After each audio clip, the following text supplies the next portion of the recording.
Hello there, ladies and gentlemen.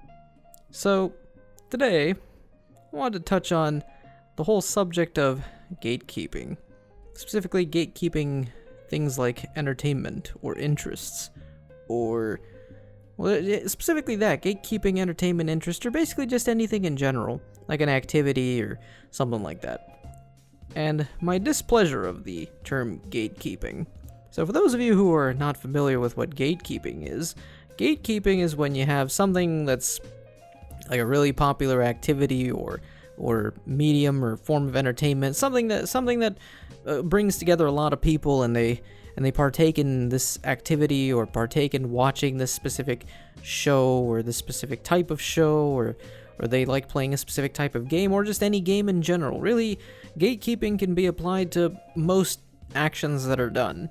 If it's an action where you perform it with a group of people and you are all doing the same exact action and you come together as a collective and you do your thing together and basically you share that common interest that you all enjoy doing this specific thing or experiencing this specific thing, well, every now and then, as the thing gets popular and more people are drawn to the thing and they want to partake in the thing, sometimes you encounter individuals who look at these newer members who come in, and they look at them with not so pleasant looks. They sometimes tell them, "Oh, I don't know how I feel about all these newbies coming in, all these outsiders, all these folks I don't seem to see eye to eye with," because sometimes the newer members may have opinions on the whole practice or the thing going on that may not be very popular with those who have already been there for a while. Now, I do understand where gatekeeping, comes from and why some people argue in favor of it, because there are certain things that adhere by a specific tradition that is not really a bad tradition, it's just a tradition that's been going on in the practice or in the piece of entertainment or in the community that has been established for so long that bringing in someone who completely goes against that tradition and wants to just topple that tradition and make it into their own image or something like that, I understand that argument in favor of it. But at times I've seen arguments for gatekeeping where I roll my eyes, because honestly some of the declarations that folks have made in their gatekeeping endeavors are a little stupid, to say the least. And I think in regards to this, specifically because I usually tend to quote whatever I find on the internet or refer to anything I found on the internet, because obviously I'm an individual who lurks on the internet. I don't know if lurking is, I guess lurking is kind of a way to describe what I do on the internet. I browse the internet frequently, I read shit I find online. If something looks interesting, I'll take a look at it. If I don't find it interesting, then I just hop on to the next thing that I find on the internet. Obviously, as y'all know, Twitter is the big thing that I scour, because unfortunately, long before Elon Musk took over Twitter, I was on Twitter. I usually use it for news. I know some people would ask themselves, why in the hell are you using Twitter for news? Twitter is not very good for news. I mean, it's not very good for discourse either. It's not really good for anything. It's just, you may post like a status update on yourself. Some people who are the more down-to-earth people on there might just post pics of what they ate for dinner or their pets or something, which those are the more normal people on there. And then there's obviously the unhinged individuals who say some wild shit. But in terms of those unhinged individuals who say some wild shit, those people have really said some shit that honestly grinds my gears. I guess offends me in this case. Not really offends me, because I don't take offense to it. It's more like it's just annoying, and it makes me look at them with this look of disgust and this look of where I roll my eyes and I'm just disappointed in the levels of stupidity that humanity can reach when it comes to essentially trying to safeguard your hobby or your thing that you like. And now, historically, this usually tends to apply, at least in the modern day, tends to apply to nerd culture in general. Things like video games or movies and TV shows, and of course anime is one of the big ones I can think of that people really love to spew the gatekeeping term left and right. Usually what I mean by this is that people don't like it, obviously over the years. I'm going to go specifically on anime, because for me in particular, I would say in the gaming sense of things is where I'm more well acquainted with things. I've only been into anime for such a period of time. I've been into it since I would say 2020. I mean, after graduating college, had nothing else to do, and finally decided to sit down and watch a bunch of animes until I found my first job, and then afterward just worked my job and obviously bounced around from different jobs during that time. And obviously I don't watch it very often anymore because I've got other things to do, and I'm more of a gamer at heart traditionally because I've always been a gamer since I was a kid. So gaming to me is more something that's closer to me than anime, but from my knowledge of people who I've seen on the internet discussing a subject like anime, subject always tends to be something like, how on earth are these outsiders or these normies coming in and trying to tell us how our form of entertainment needs to be done and what kind of content is in it, when they're telling us that, oh, it needs to be more like this and it needs to be more open to this kind of thing and this other kind of thing. Now, in the subject of anime and just any foreign entertainment in general, I always go based on the notion of it's foreign, so you kind of have to understand that there's a cultural divide between us here in the US. I can't really talk about Canada and Mexico because that's a whole separate other cultures. I'm referring particularly to the United States. You know, we're a pretty large country that spans several miles from 2 oceans. You know, we take up a good chunk of the continent of North America. So when it comes to something like foreign entertainment, I can't honestly be one of those people who says, oh, well, they need to do this differently. This is a very backwards way of viewing certain things like sexuality or characters' designs, or how certain subjects are touched on in these things, or how certain characters behave. It's like, like this is not okay in Western entertainment. Well, here's the deal. It's foreign entertainment.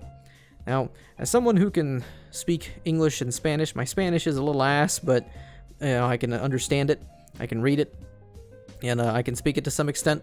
I have seen shows like Narcos, for example, without any form of subtitles, because I can tell what's going on. The only thing I will say about that is that, obviously, for shows that were completely made in Latin America, like telenovelas, for example, things like those, there's a lot of common tropes in these programs where, obviously, if you're just your standard gringo who can understand Spanish and you watch some of these shows, you're kind of left rolling your eyes and you're kind of cringing at times based on some of the shit that they do in some of these shows. But you have to keep in mind, this is entertainment meant for an audience that's not American. It's meant for audiences in Latin America, and in Latin America, these might be programs that a lot of folks in these regions grew up with, and a lot of cultural norms that are very common to those regions. So in the case of anime, this is specifically cultural norms and societal norms that exist particularly in Japan. I guess it can vary if you have an anime that was written in, where the story was written in like South Korea, or one that was written in like China or Taiwan or something, but in particular, a lot of programming that exists has its own cultural norms. So I get that subject of gatekeeping, that whole argument in favor of gatekeeping, where people will say, we don't want the outsiders or the normies to come in and tell us what we can and can't have in our anime, because this is our entertainment. Well, it's not really your entertainment, it's the Japanese's entertainment, and you folks are just technically you folks are outsiders enjoying programming that's from a country that's not yours. And I won't lie, anime has done a lot of things that are infinitely better than how we've been doing things here in the West.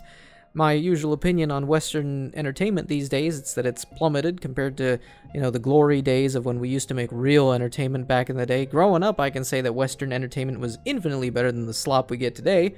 And hell, long before I was born, entertainment was really good back then. Obviously, some of the older films may not have aged very well, not in terms of what topics they touch on or how they portray certain characters, but more on just how the writing and the acting has gone over the years. They may not have aged tremendously well, and they just feel kind of corny in that sense.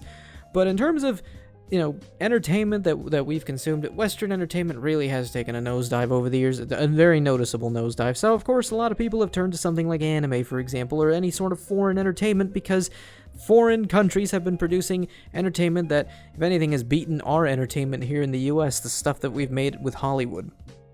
So, with that in mind, these people who have never, at some point in their lives, watched a K-drama, or watched an anime, or watched a telenovela, and telenovelas are a little harder to get American audiences to watch, unless you can find a way to subtitle a lot of these programs. Good luck trying to find American audiences for them. I feel like there may be a few of those that may have English subtitles, but if you can't understand Spanish, good luck trying to watch any of those. I will say a lot of East Asian entertainment has done a very good job of being more, open towards allowing, foreign audiences to watch them because they have subtitles in languages like English, Spanish, or French, or German, or even subtitles in languages like Russian, and even subtitles among each of the different East Asian countries. You might have like an anime with Chinese subtitles for Chinese audiences, or an anime with Korean subtitles, or a K-drama with Japanese subtitles for Japanese audiences. But in terms of gatekeeping, what I hate is people who say the whole thing of like, oh, we need to exclude normies from watching our program. We need to make sure that we are as unwelcoming as humanly possible to anyone who comes in and tries to change our programming. Okay, a lot of the quote-unquote normie mindset towards anime will never apply to the medium as a whole. I know there is some scare among a lot of people on the internet, but then again, the internet tends to blow things out of proportion, so take that with a grain of salt.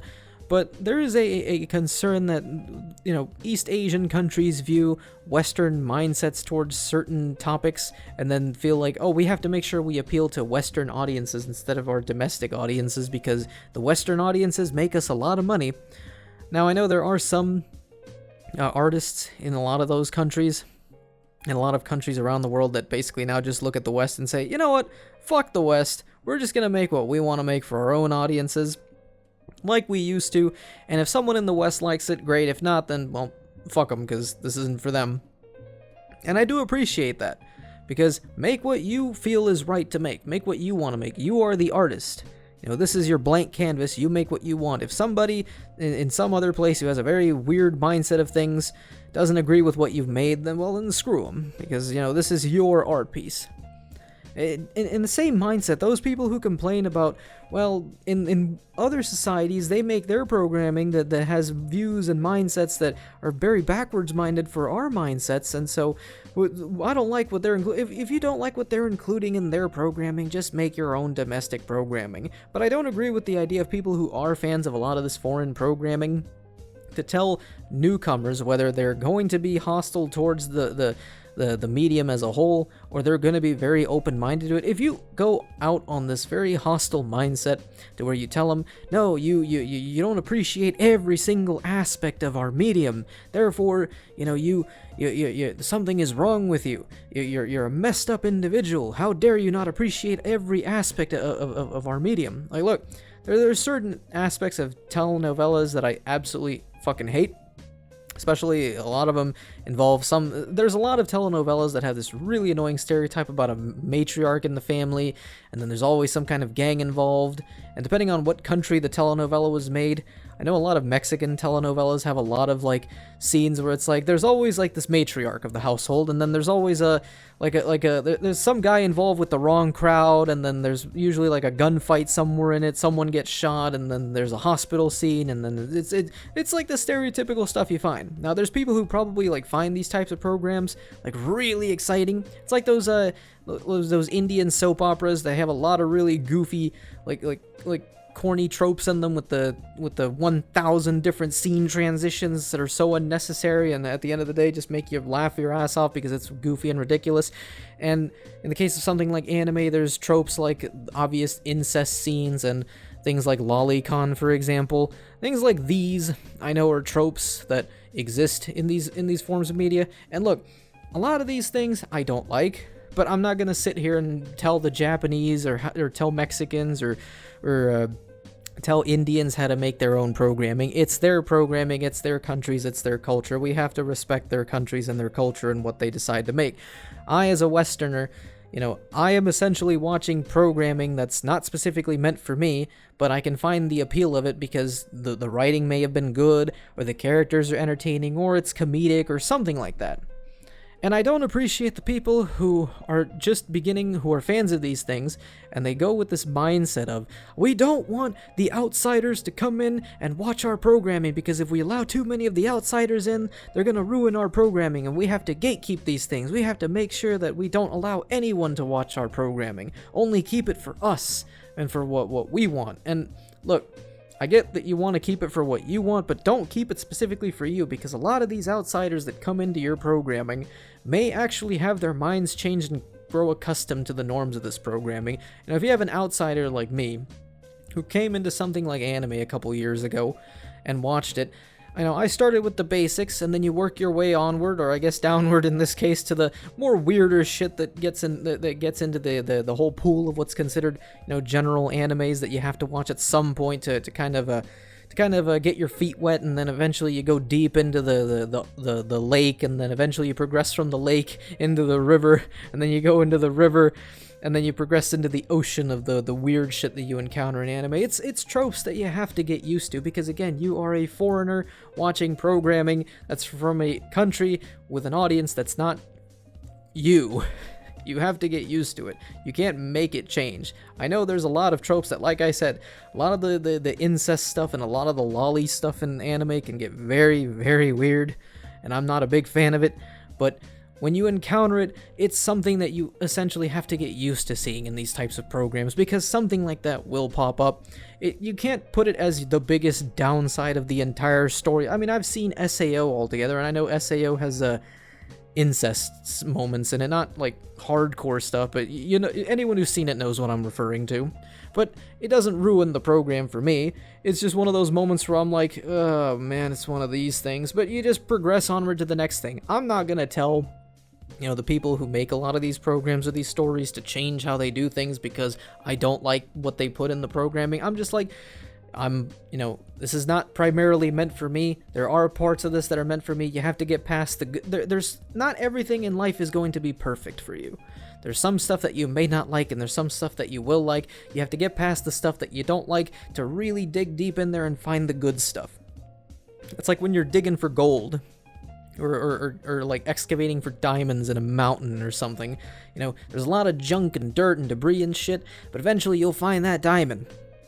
And that's the main reason why I've always said you can't gatekeep a lot of these things, because if you gatekeep, you're essentially excluding a whole bunch of people who could be potential new big fans of these things from being able to enjoy the medium. I don't agree with some of those new fans that say, well, I want to change this thing because I don't like that it keeps doing this. As a gamer specifically, I can say this applies to, and I've mentioned this a couple of times before, how gaming has tried to neuter, you know, sexuality in games, and tried to make, you know, men look more, you know, effeminate, and make women look more masculine, and it goes to the detriment of the average gamer, because growing up in the 2000s and the early 2010s, it's just something that you wouldn't see. You would just basically, gaming was specifically made by dudes who played video games, because the average consumer of video games, for as long as it's been around, has been dudes, men. So men who are playing these games are going to put things that men like. Now, there are going to be some women that enjoy the games, but a lot of the women who've been making games for such a very long time also seem to be, you know, liking the same things that a lot of dudes like. And that's perfectly fine. You can like whatever the hell you want. But when you have somebody that comes into this medium, into this form of media that exists, and they try and, you know, insert their way of thinking and try and just undo everything and plant in their new seeds and grow their new thing on land that was already someone else's, yeah, I got a big problem with that. But I don't agree with the idea of excluding everybody, because if you exclude everybody, you're basically just being hostile towards everyone, and nobody's gonna want to consume your media. And then your form of media just becomes, you know, lost in obscurity. It becomes underground. And yeah, underground stuff will be appreciated by a niche audience, but if you really want your form of entertainment to really explode and get more funding for it and get more appreciation, you need that large audience. You need that large audience to exist. I mean, it's one of the reasons why, thanks to... It's like, and this brings me to another thing, I guess, in relating to gaming and anime and just anything relating to foreign entertainment. When I see people on the internet, and this is one of the ones that really annoys me, when I see people on the internet in regards to something like Genshin Impact, for example, I know there's been a whole issue with that game and its voiceover. Specifically, that there's some, in regards to the English voiceover, there are some voice actors who haven't been voice acting for the game, and then there's been a whole issue with characters in Genshin just completely being silent. I know, as somebody who's played Zenless, for example, there are some characters in that game that are completely dead silent, and then there's other characters that have completely voiced lines, so it can be kind of jarring playing the English dub, but I enjoy the English dub. And I'm already going to say this because I know a lot of the hardcore weebs that exist on the internet are already going to shit on me for saying this, but again, you know, I'm not a guy who's been a traditional weeb who sat there on YouTube back in the 2010s watching, you know, a split up episodes of Naruto that were like 3 parts long, and then those 3 parts you had to sit through those 3 parts because YouTube had video length limits back in the day. You know, I wasn't one of those people. I didn't get into it, especially because when I went to school, and I'm sure anyone who grew up in the early 2010s like I did, going to high school back in those days, a lot of the people that you saw who were your stereotypical weebs were usually some really weird kids at school. So you see that as the audience for something, and you ask yourself, maybe I shouldn't consume this, because I'm noticing that a lot of the people that consume this are a little off. Obviously, and obviously I have to admit I was completely wrong about, you know, the form of entertainment that they consume, because, you know, a lot of anime is very entertaining, and there's a lot of potential there for some amazing storytelling, and some amazing artwork, and some amazing, just all the work that goes into making these things. But you have to also learn to separate the medium from the audience. And in the case of something like Genshin Impact, I know a lot of people have a really negative opinion about Genshin Impact in particular, because people have always said that because there's characters like for example, like Klee, for example, which fits into I remember hearing this one before. There's a lot of people who complain that, oh, Genshin Impact is a game that's supposed to be considered lolly bait because they have characters like Klee, or characters like Chi-Chi, for example, which, by the way, I fucking love Chi-Chi. You know, I just want to say that. You know, not in a weird sense, but in a sense that I love the meme aspect of Chi-Chi. I make a lot of ridiculous memes. I usually tend to refer to Chi-Chi as the Bing Chilling of Taiping. You know, it's a little inside joke I have for myself. It's in regards to the whole Taiping rebellion and how ridiculous of a historical event that thing was. But it's the fact that also Chi-Chi is just a very ridiculous character for me personally. But I love the character. I love the character's writing and design. But a lot of people assume that because there's so many characters with this very small, you know, body design and all that looks like your stereotypical lolly character in an anime, that people playing Genshin are the type of people that are very big lolicons. Look, I play Genshin Impact. My personal favorite character that I love looking at, you know, specific content for is Raiden Shogun. That is my personal favorite character in the entire game. And that being said, I haven't really touched Genshin in such a very long time because I just lost interest in the game, but Raiden Shogun is still the fucking best character in the game for me personally. I will stand on that hill until the end of time. But that being said, people had this very annoying mindset to where you must play Genshin. That means you must be some sort of lolicon weirdo. Not really. You know, but that being said, people who are playing Genshin Impact right now, the Genshin Impact community is not pleasant to experience, which is also one of the reasons why I don't play Genshin as much, because the community is just a pain to deal with. But you have to separate the game from the community. I love Genshin Impact. Its community, not so much. You know, it's best to steer clear from the community for a lot of big name titles like that. But one of the things I absolutely detest that the Genshin community does sometimes on the internet is when a lot of the English VAs, and this goes for not just Genshin, but just anything that's foreign entertainment that's dubbed in English in general, when there's an issue with the VAs, such as personal controversies or things like the whole actors refusing to work right now, as the whole thing with the SAG protests and strikes or whatever are going on. With all this and the lack of voicing for English dub, there are a select few individuals, and among them are the grifters that I've mentioned from a couple previous videos ago, the grifters online, that take opportunities like this to say, you know what, I think we should just get rid of all the English voice actors in something like Genshin, or a lot of these, or a lot of foreign media that has some kind of dub. We just need to eliminate English dub whatsoever. And to all of you who, and and this is my personal take on all this, specifically in regards to you people who have the mindset of saying, let's remove English dub entirely from Genshin Impact and all foreign media because these voice actors are too controversial and there's too much drama going on, okay? A lot of those VAs that partake in that kind of drama are a minority of those VAs.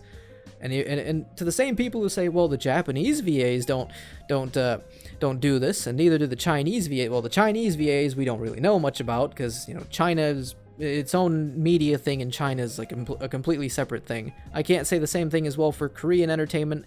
I don't watch K-dramas much. I don't listen to K-pop. You know, I don't really dislike K-pop or K-dramas. I respect them. It's just not my thing. But in regards to when people say, well, you know, the foreign voice actors don't have this kind of drama, you don't know because you're not within that media circle. You're not within the whole, you know, paparazzi circle of pop culture news in those countries. I don't know what the hell Japanese VAs do. I'm pretty sure they're paparazzis and their entertainment news circles over there probably know what they do. But when somebody here tries to say, well, the English ones have all this controversy, well, the Japanese ones probably have their own controversy too. But I think what really made me roll my eyes was when I've heard some people say, you see, I only play Genshin Impact the way it was meant to be played, in Japanese voiceover. It's the only way the game was meant to be played, traditionally. And I'm sitting here laughing my ass off reading this comment. And I remember reading this somewhere, I don't remember where. But it had me rolling my eyes, but also laughing my ass off at the same time. The way it was traditionally meant to be played, a Chinese video game in Japanese language, with a Japanese dub enabled, is the traditional way to play Genshin Impact. I don't know, dude. I feel like if you're gonna play Genshin Impact, you probably might want to play. If you're trying to play the true Genshin Impact experience with no, any foreign languages over the game and all that, you just need the subtitles. You see, you need to experience it in Mandarin Chinese. That's the way you need to experience it. That is truly how the game was meant to be played. You know, don't be playing in English or Japanese or Korean. No. That's not how Genshin was meant to be played. You should be playing it in Mandarin Chinese. So, again, a lot of these people, a lot of people's stupidity comes out when they read something regarding drama among English VAs and they don't like that. Oh, well, the English VAs are saying stuff that I don't like or I don't agree with, and a lot of these people might just be normies, and we need to start gatekeeping again. And to that, and then they start saying, well, we need to gatekeep, so we need to eliminate English voiceover in general. A lot of you folks here in the United States in particular, a lot of you folks who are really into anime, let me just tell you something. If it wasn't for Adult Swim, and I know out in California there were a couple of local PBS stations that aired anime, some of the earliest stations that brought it into the US. Sometimes some of them were dubbed. I think some of them might have been subbed. It depends, because obviously budgets and all that back in like the 90s and 80s and whatever. Back in like the 80s and 90s or whatever. But primarily, if it weren't for Adult Swim in the 2000s, bringing a lot of anime over into the US and then having it English dubbed, specifically getting the rights to the English dubs of a lot of these animes and introducing them to us gringos over here in the good old US of A, I'm almost certain that the medium would have taken way longer to take off here in the US. Because I remember once watching a video of how anime took off in a country like Mexico, and Mexico has long been getting into it for way longer than we have. Like, Mexicans have already been into it long before us Americans ever have. Now, I don't know about Canada. I can't really speak about Canada. I didn't want, but I remember seeing the video about someone explaining how anime became such a big deal in Mexico. Way long before it ever became a big deal here in the US. So, for it to become a big deal here, there had to have been some sort of way to bring it into the US, and the best way to bring in anime or any foreign entertainment here in the US, at first, back in the day, was having it dubbed in English. Because, let's be honest, a lot of Americans, particularly older Americans, will not, and I've seen this with a lot of older Americans, they will not sit in front of a screen and watch subbed entertainment.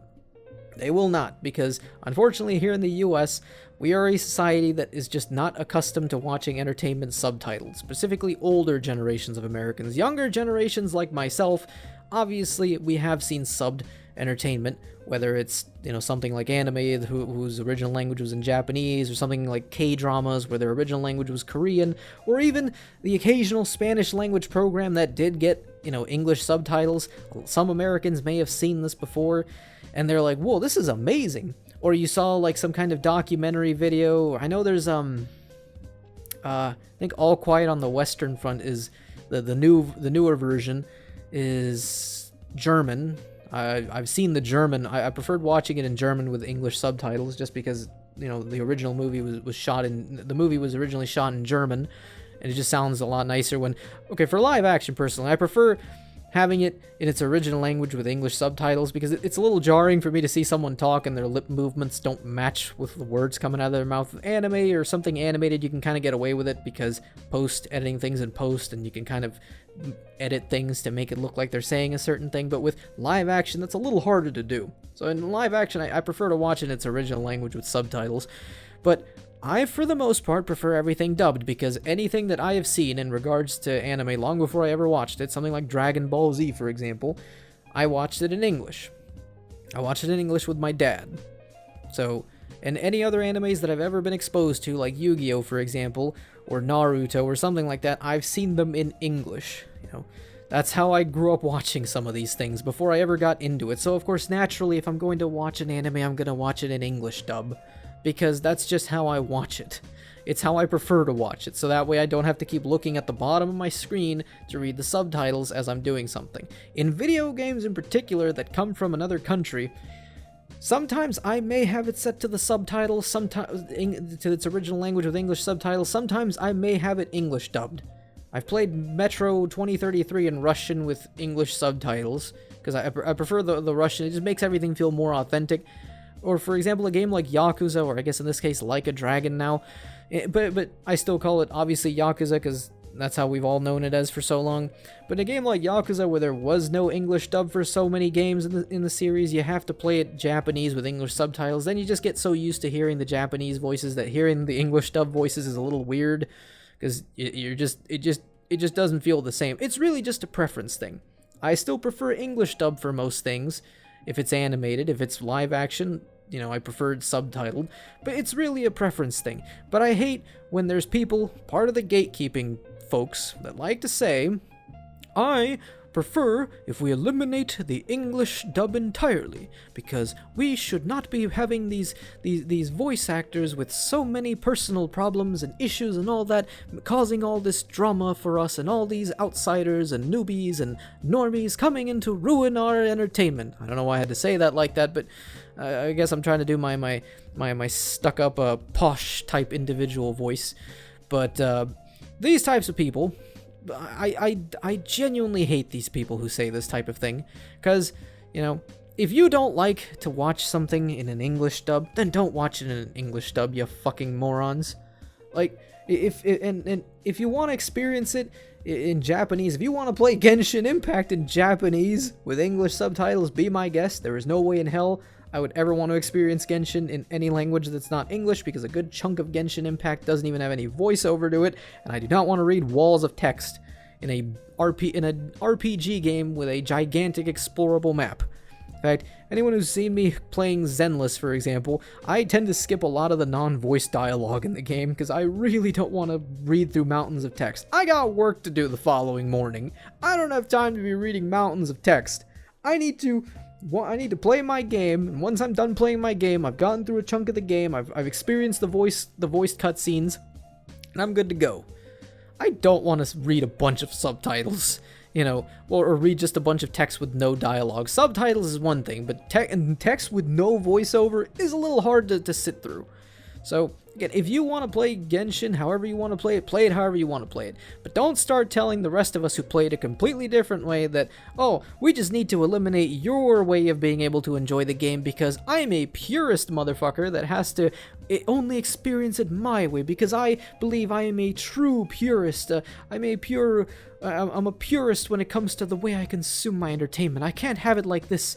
Look, like I said, I prefer live-action films in their original language with English subtitles. That may not be the case for a lot of other people, and that's fine. I'm not going to sit here calling for eliminate dubs of everything because I don't like the voice actors or I don't like the quality of the voice acting work, which is hilarious when I hear that also from people who say that Japanese voice acting is significantly better than English voice acting. I'm like, you motherfuckers probably don't speak a lick of the language. And so I doubt any of you motherfuckers know what good Japanese voice acting sounds like from bad Japanese voice acting. You just assume it all sounds amazing because it's Japan, which is a completely separate, which me discussing about these types of people who absolutely just drool over anything that has to do with Japan. Honestly, look, I'm not gonna lie, Japan is a very wonderful country, a very beautiful place. It has some flaws, but then again, any country on this giant ball of a planet that we live on has its own fair share of problems. There's really no perfect country on Earth. You know, not even Switzerland is perfect. And Switzerland is one of the better places to live at on this planet. But, you know, Japan has its fair share of things that I absolutely fucking love. I love their art. I love their entertainment. Their culture is pretty. The country itself, the natural beauty of it is phenomenal. You know, but there are certain things about Japan that I absolutely am not a big fan of. You know, especially their work-life balance. But, you know, this is a separate topic for another thing. But basically, the people who claim that I don't like the English voiceover and I prefer everything in Japanese, good for you. For a lot of these people who just see anything that's Japanese as far superior than anything that we've made here in the U.S., and I can say there's stuff we make today that's garbage, but not everything we make in this country, especially back in the olden days, was garbage. You know, a lot of the stuff we make nowadays is garbage. But, you know, as an American, I try to, you know, be proud of my own country's old entertainment, you know, when we made good shit. You know, I tend to look back at that fondly and, you know, have a tear streaming down my eyes when I wish we could go back to making this kind of entertainment. But instead of being here shitting on all American or Western entertainment as a whole and being like, Japan entertainment is #1 and it's the best in the world, sounding like a complete, as I would call it, a Japanophile, because I know there's a term called Russophile, but that's more specifically of a political thing of countries that are like really aligned with Putin's Russia, and that's a separate. I use the term Japanophile to describe somebody who just loves Japan no matter what, and they're not even Japanese even remotely. They're just fully American, full gringo, sitting here telling you about how amazing Japan is, even though they've never been to the country, they don't know everything in detail about the country, and probably won't bother researching that deep into the country's history or lore or anything regarding the country's past, or anything regarding, you know, the societal and cultural norms of the country. You need to understand the country. You need to appreciate a country, but not obviously drool over it. I'm American, you know, there's things about America that I absolutely don't like our government and the guy running the country right now, you know, or pretty much a lot of the people who've run this country. I didn't really dislike Obama. That's beside the point. There's a lot of things I don't like about America, but, you know, as an American, I was born here, I was raised here for my entire life. I can't sit here and be like, my country is inferior and everything and all, and this random other country on another side of the world, you know, tickles my fancy because it does all these cool things and it gave me, you know, pretty cartoony women, and my country can't produce that, so my country is inferior in every sense of the word, and they make better entertainment than we do. It's one of those things that blows my mind, how people can get to this level of I wouldn't say dick riding, but just general ignorance and stupidity. Like, you kind of have to, again, this is where critical thinking needs to be applied. You need to appreciate something without being a full drooling mess in regards to it. You know, you can be a patriotic American without fawning over your love of the president and the economy and the government and all that.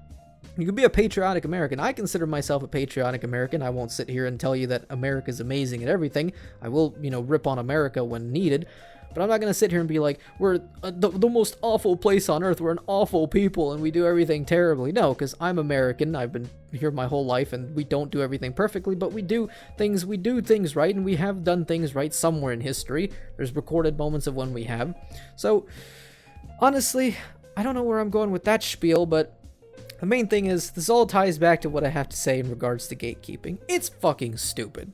If you honestly want to gatekeep your entertainment and keep people away from your entertainment because of the fear that some of these outsiders might change your entertainment, then just stay in your little bubble and whatever, I guess. Just crawl into your corner and just keep telling yourself that the bad outsiders, while the outsiders, you know, I being one of those outsiders for something like anime, not so much for gaming, but for something like I being one of those outsiders in that case, I came in, I saw your medium, I appreciate it, I enjoy it, and I watch it every now and then, and I find it entertainment, and there's something to respect there, you know, and I'm not going to be sitting here demanding changes to it or anything. There's stuff in it that I obviously don't like, but that's perfectly fine. Not all entertainment is going to be perfect, but do not yell at everyone to basically be like, no, like, you can't come into my domain or my dojo or my realm because you're gonna ruin everything with your weird mindset that's different from my way of viewing things, and just put up a brick wall and a big fortress around to keep my things special only to me, never allowing it the ability to blossom and receive all sorts of appreciation from all random walks of life around the earth that it could get, because I chose to keep it all for myself to clutch my pearls until the end of time.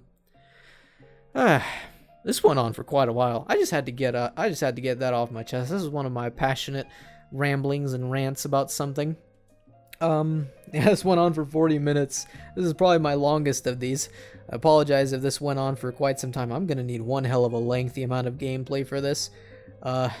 So I know some people have told me that my gameplays are kind of bad, especially with that Black Ops 1 gameplay I used for an earlier vid, but I need something that takes up all this time frame, and I don't want to keep switching from game to game, because I would at least like to have the same thing on screen continuously, the same game, so y'all at least are like, oh, I wonder what game that is, and then I can just put it there in the YouTube description so you can check that game out or whatever. But anyways, if you've stuck around until now, I'd like to thank you for listening to my rambling. Hopefully, after 41 minutes of recording this, hopefully if you're almost done with your 1 hour workout or run or jog or whatever you did, or if you're just trying to, you know, blow off some time at work because it's a slow work day or whatever it is you're doing, or if you're driving on the road and you're playing my voice in the car while you're getting to work or getting to the groceries or whatever, thank you for sticking around for these 41 minutes. Again, please subscribe to the channel. It really helps. We're trying to get to that 100. We're trying to get to that numero 100.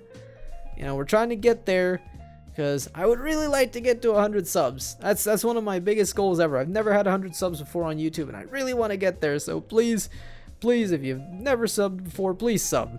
Thank you for watching, and peace.